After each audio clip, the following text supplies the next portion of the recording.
नमस्कार। आकाशवाणी जयपुर अजमेर से प्रस्तुत हैं प्रादेशिक समाचार।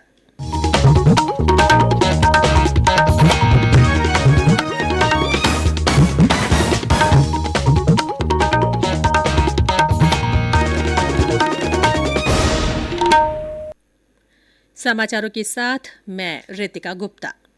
प्रधानमंत्री नरेंद्र मोदी ने कहा है कि सबके प्रयास की भावना देश में जन भागीदारी को मजबूत करती है और जन भागीदारी से बड़े लक्ष्य पूरे होते हैं।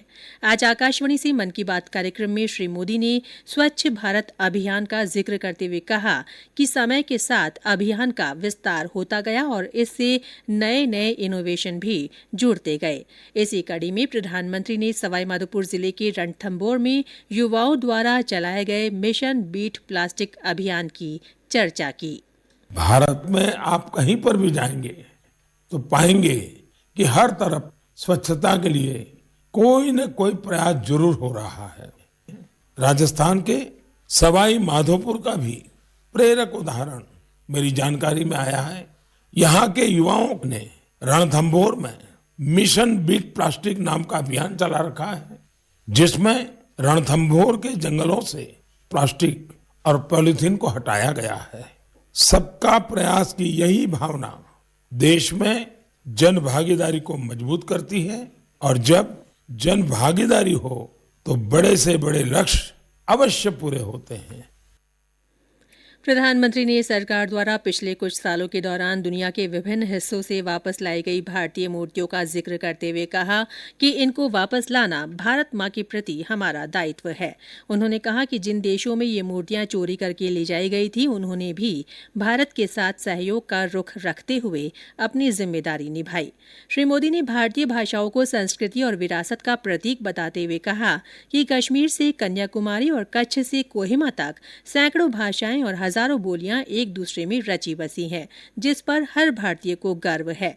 प्रधानमंत्री ने कहा कि मातृभाषा को बोलने में किसी तरह का संकोच न कर उसे गर्व से बोलना चाहिए।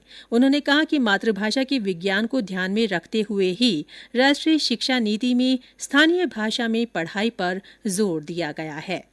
मातृभाषा का अपना विज्ञान है। इस विज्ञान को समझते हुए ही राष्ट्रीय शिक्षा नीति में स्थानीय भाषा में पढ़ाई पर जोर दिया गया है। हमारे प्रोफेशनल कोर्सेज भी स्थानीय भाषा में पढ़ाए जाए, इसका प्रयास हो रहा है। आजादी के अमृतकाल में इस प्रयासों को हम सब ने मिल करके बहुत गति देनी चाहिए। मैं चाहूंगा आप जो भी मातृभाषा बोलते हैं उसकी खूबियों के बारे में अवश्य जानें और कुछ न कुछ लिखें। भारतीय आयुर्वेद को दुनिया की बेहतर चिकित्सा पद्धति बताते हुए प्रधानमंत्री ने कहा कि आयुर्वेद के क्षेत्र में कई नए स्टार्टअप सामने आए हैं। इसी महीने की शुरुआत में आयुष स्टार्टअप चैलेंज शुरू हुआ था। प्रधानमंत्री ने युवाओं से इस चैलेंज में भाग लेने का आग्रह किया। श्री मोदी ने मराठी भाषा गौरव दिवस, राष्ट्रीय विज्ञान दिवस और अंतर्राष्ट्रीय महिला दिवस की शुभकामनाएं देते हुए लोगों से छोटे छोटे प्रयासों के माध्यम से बड़े बदलाव में शामिल होने का आह्वान किया।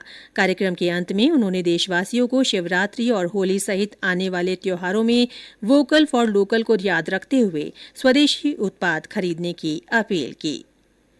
यूक्रेन में फंसे भारतीयों को स्वदेश लाने के लिए केंद्र सरकार के प्रयास लगातार जारी हैं। ऑपरेशन गंगा के तहत आज सुबह 240 भारतीयों को लेकर हंगरी के बुडापेस्ट से एक और विमान नई दिल्ली पहुंचा।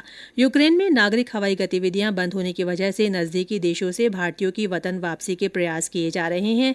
इसी क्रम में 198 भारतीयों को लेकर रोमानिया के बुखारेस्ट से एक विमान दिल्ली के लिए रवाना हो चुका है।